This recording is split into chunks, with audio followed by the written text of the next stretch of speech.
आज करता रे शादी हमारो प्लान सुन तोरा से बता दिए।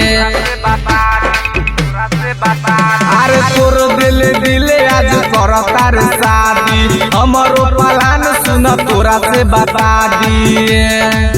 तोरा चक्कर में कवनो काम विवादी ना करे जबले बनब ना ऑफिसर तबले शादी ना करेम।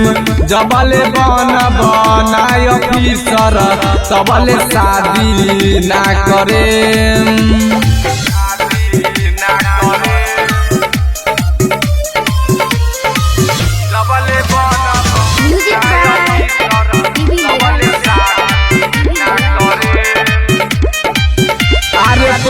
गुमान बाटे दिल से ही वादा पैसा कमाएम तोरा मरद से ज्यादा।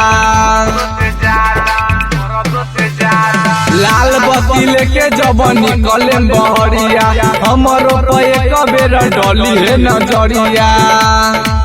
हतिया मर्डर करके अपराधी ना करे जबले बनब ना ऑफिसर तबले शादी ना करेम। जबले बनब ना ऑफिसर तबले शादी ना करेम।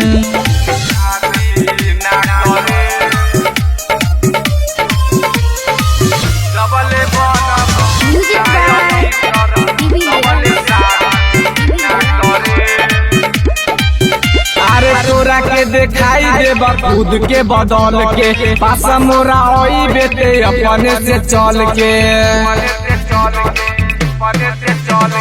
टूटल बाटे दिल जिद बाटे नरेंद्र के भूल नहीं कोई बेटे अपना लभर के। कहे मन जिंदगिया बर्बादी ना करे जबले बनब ना ऑफिसर तबले शादी ना करेम। जबले बनब ना ऑफिसर तबले शादी ना करेम।